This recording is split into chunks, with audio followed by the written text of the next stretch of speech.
नमस्कार दोस्तों, मैं शोभित मिश्रा स्वागत करता हूं आप सभी का अपने YouTube चैनल यूनिक सॉल्यूशन में।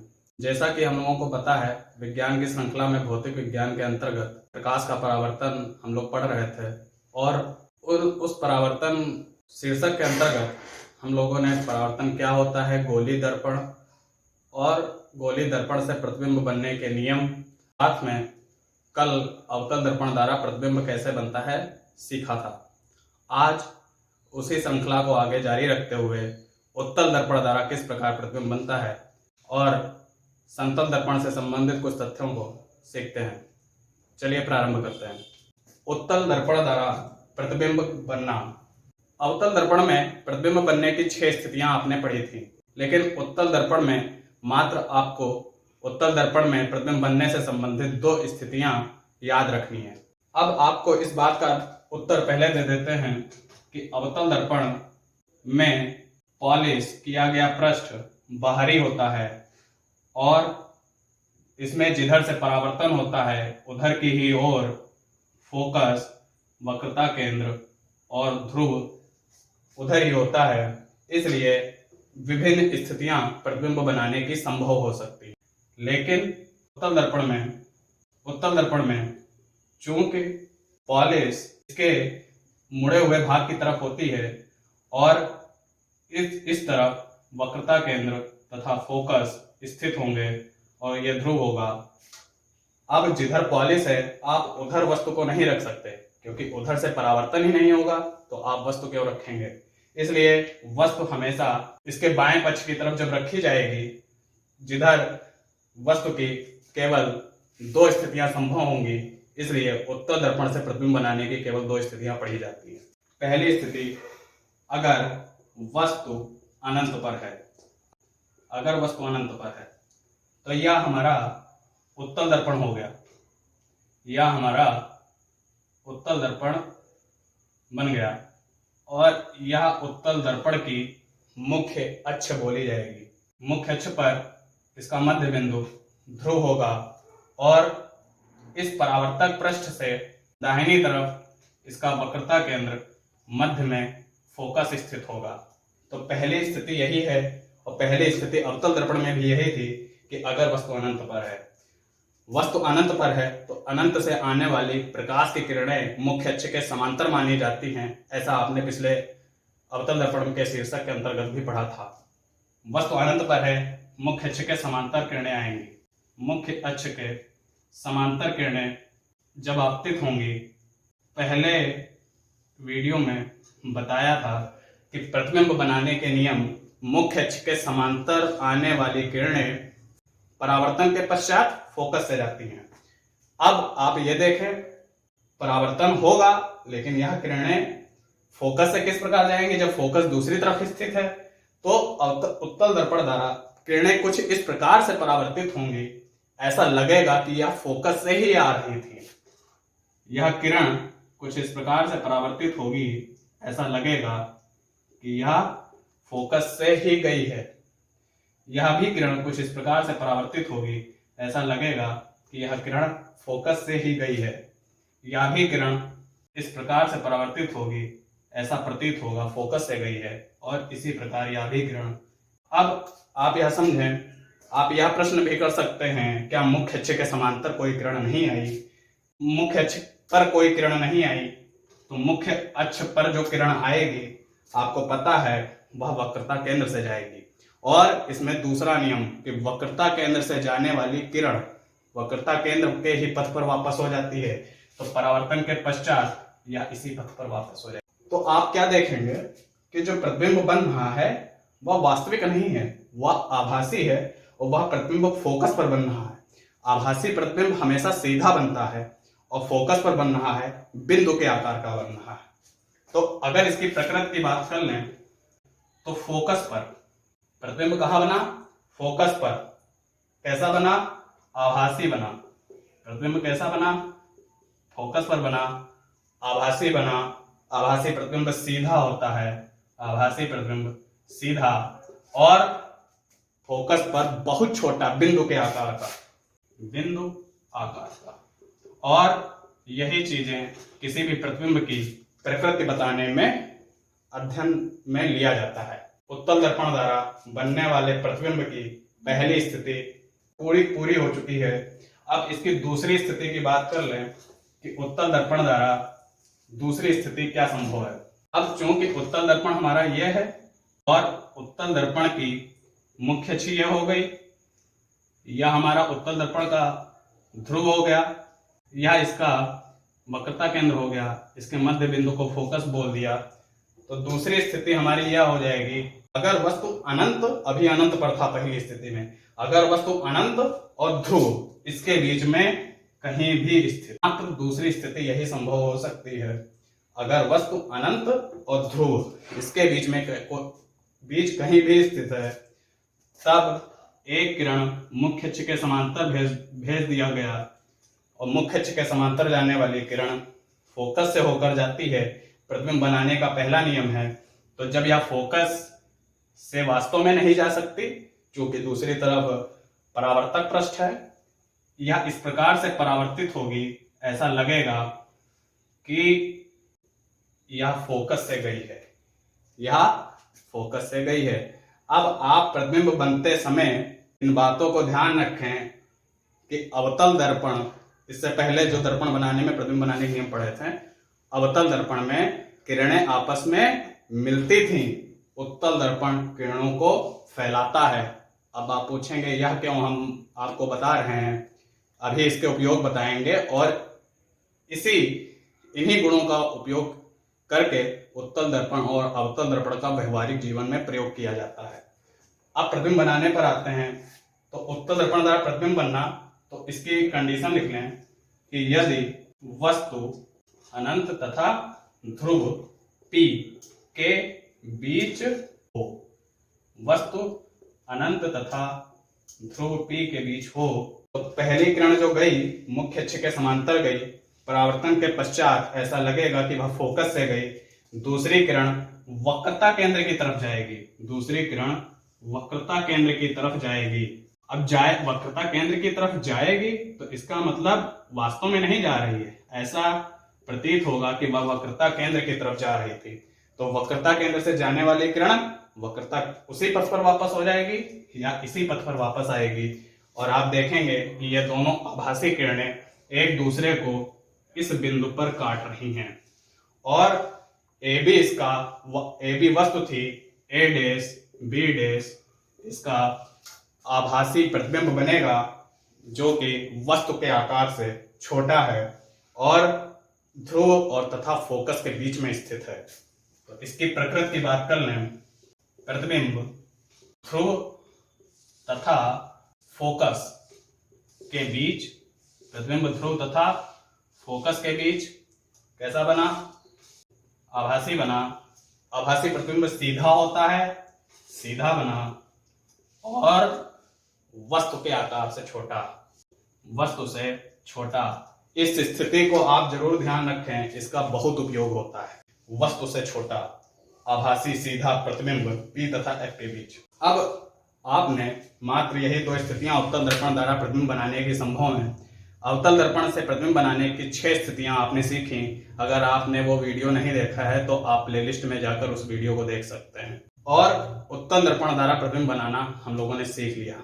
साथ में पहले वीडियो में हम लोगों ने चर्चा की थी कि समतल दर्पण से संबंधित कुछ तथ्यों की चर्चा हम लोग करेंगे। तो चलिए समतल दर्पण की बात कर लें। समतल दर्पण कहने का मतलब यह है, अगर उसका ये पृष्ठ गोली ना होकर के सीधा हो जाए, अगर उसका ये पृष्ठ सीधा हो जाए और उसके एक पृष्ठ पर पॉलिश कर दें और दूसरे पृष्ठ से मात्र उसका परावर्तन हो, सीधा पृष्ठ हो, समतल पृष्ठ बोला जाएगा। और समतल पृष्ठ होगा और इसी को समतल दर्पण कह देंगे, समतल दर्पण। अब समतल दर्पण से संबंधित आपको मात्र 3 फैक्ट याद रखने हैं। पहला फैक्ट कि अगर 2 समतल दर्पण, एक समतल दर्पण यह और एक समतल दर्पण यह दोनों समतल दर्पण एक दूसरे के समानांतर हों, पैरेलल हों, अगर 2 समतल दर्पण एक दूसरे के समानांतर हों, पैरेलल हों, तो उनके बीच में बनने वाले प्रतिबिंबों की संख्या अनंत होगी। ऑब्जेक्टिव में एक क्वेश्चन बनता है कि अगर कोई दो समतल दर्पण एक दूसरे के समानांतर रखे हैं तो उनसे कितने प्रतिबिंब होंगे, और आपको ऑप्शन में 1, 2, 4 अनंत वगैरह दिया रहेगा। आप उसमें सही उत्तर बनने वाले प्रतिबिंब अनंत। दूसरी कंडीशन, अगर कोई दो समतल दर्पण एक दूसरे के लंबवत हों, जैसे मान लिया एक समतल दर्पण यह है और दूसरा समतल दर्पण यह है, इन दोनों के बीच का कोण 90 डिग्री है, तब इनके बीच बनने वाले प्रतिबिंब 3 होंगे। बनने वाले प्रतिबिंब 3 बनेंगे। यहां पर प्रतिबिंब अनंत, यहां पर प्रतिबिंब बने जब समतल दर्पण एक दूसरे के समानांतर थे तो प्रतिबिंब अनंत बन रहे थे। अगर कोई दो समतल दर्पण एक दूसरे के लंबवत हैं तो उनके द्वारा बनने वाले प्रतिबिंबों की संख्या 3 होगी। और तीसरा फैक्ट जो आपको याद रखना है कि बहुत ही यह जिज्ञासापूर्ण है कि अगर कोई समतल दर्पण है, जैसा कि आप जो हम लोग ड्रेसिंग टेबल होती हैं उसमें समतल दर्पण आप देखते हैं, तो आखिर उस ड्रेसिंग टेबल का समतल दर्पण कितना बड़ा होना चाहिए कि उसमें हम अपने पूरे शरीर को देख सकें। तो ध्यान रखिएगा कि जितनी वस्तु की ऊंचाई है उससे आधे आकार का, जितनी वस्तु की ऊंचाई है, लिख नहीं रहा हूं, ध्यान रखें, जितनी वस्तु की ऊंचाई है उससे आधे आकार का समतल दर्पण होना चाहिए अगर किसी वस्तु का समतल दर्पण में पूर्ण प्रतिबिंब देखना है। और समतल दर्पण द्वारा आभासी प्रतिबिंब बनेगा। आभासी सीधा होता है, ठीक है। तो अवतल दर्पण, उत्तल दर्पण, साथ में समतल दर्पण से जो कुछ तथ्य थे आपको बताए, अवतल उत्तल से बनने वाले प्रतिबिंबों को आपको सिखाया। अब बात कर लेते हैं कि अवतल दर्पण और उत्तल दर्पण के क्या उपयोग हैं। अब साथ में उपयोगों को जानने से पहले एक बात और ध्यान कर लें कि किसी भी दर्पण की फोकस दूरी निकालने के लिए उसकी वक्रता त्रिज्या का आधा कर दिया जाता है। अब हम लोगों ने दर्पण में बनाया, फोकस बनाया और वक्रता केंद्र ध्रुव के बीच की दूरी में फोकस बना दिया, तो कहने का मतलब यही तो हुआ कि फोकस दूरी वक्रता त्रिज्या की आधी हुई। तो F = R/2 फोकस दूरी के लिए। दूसरा, दर्पण की फोकस दूरी के लिए और भी एक फार्मूला होता है जिसे 1/F = 1/V + 1/U, यह भी फार्मूला प्रयोग किया जाता है। यह मैं केवल आपकी जानकारी के लिए बता रहा हूं, बाकी मैं इसमें न्यूमेरिकल लगवाने का मेरा कोई अभी मैंने सोचा नहीं है, लेकिन भविष्य में अगर आप पूछते हैं तो इस पे न्यूमेरिकल भी आपको बताऊंगा। अब V और U क्या है? V प्रतिबिंब की दूरी होगी और U क्या होती है? V प्रतिबिंब की दूरी होती है और U क्या होती है? U वस्तु की दूरी होती है और F फोकस दूरी होगी। चलिए, ये तो फार्मूले आपको दर्पण से संबंधित बता दिए। अब बात कर लेते हैं कि अवतल दर्पण का क्या उपयोग है। अवतल दर्पण का उपयोग नाक, कान, गला के जो डॉक्टर होते हैं वह जांच हेतु अवतल दर्पण का प्रयोग करते हैं। साथ में अवतल दर्पण सोलर कुकर में भी अवतल दर्पण का प्रयोग किया जाता है। सोलर कुकर में जब अनंत से किरणें सूर्य की आती हैं तो आपको पता है अनंत से आने वाली किरणों को फोकस पे मिलाने का कार्य अवतल दर्पण करता है, और उसके फोकस पर जो हमारी खाद्य सामग्री होती है उसको रखा जाता है, जिससे पहुंचने वाली संपूर्ण ऊष्मा उस खाद्य सामग्री तक केंद्रित होती है और हमारा खाना पक जाता है। सोलर वाटर हीटर में भी अवतल दर्पण का प्रयोग किया जाता है और सोलर कुकर वाले ही सिद्धांत के जैसे ही अवतल दर्पण का प्रयोग सोलर वाटर हीटर में भी होता है। अवतल दर्पण का उपयोग गाड़ी के अग्र भाग में जो लाइटें लगी होती हैं वहां पर भी अवतल दर्पण का प्रयोग किया जाता है। अब आप मुझसे यह पूछ सकते हैं कि अग्र भाग में लगी लाइटों में अवतल दर्पण का क्या कार्य हो सकता है। क्योंकि आप समझते हैं कि जो वहां पे बल्ब लगेगा अग्रभाग में, गाड़ियों के अग्रभाग में जो लाइटें लगी हैं, वो लाइटें उनके पीछे अवतल दर्पण लगाया जाता है और जो बल्ब रहता है उसका, वह अवतल दर्पण के फोकस वाली जगह पे रख दिया जाता है। तो जब बल्ब को बैटरी द्वारा ऊर्जा मिलती है, तब बल्ब से निकलने वाली किरणें अवतल दर्पण से पीछे जब टकराएंगी, तो यहाँ पर प्रतिबिंब बनने का तीसरा नियम काम कर जाएगा कि फोकस से चली किरणें परावर्तन के पश्चात मुख्य अक्ष के समांतर हो जाती है। तो जब फोकस पे बल्ब था और पीछे अवतल दर्पण था, फोकस से चली किरणें अवतल दर्पण से परावर्तन के पश्चात मुख्य अक्ष के समांतर हो गई, तो काफी एक बड़े क्षेत्र में आसानी से देखा जा सकता है। और अवतल दर्पण का प्रयोग इस प्रकार गाड़ी के अग्र लाइटों में प्रयोग किया जाता है। तो डॉक्टर प्रयोग करते हैं, सोलर कुकर में प्रयोग होगा, सोलर वाटर हीटर में प्रयोग होता है, गाड़ियों के अग्र लाइट में परावलयिक दर्पण के रूप में प्रयोग होता है। अब उत्तल दर्पण के उपयोग भी पढ़ लेते हैं। और उत्तल दर्पण के दो प्रमुख उपयोग आप अवश्य याद रखिए।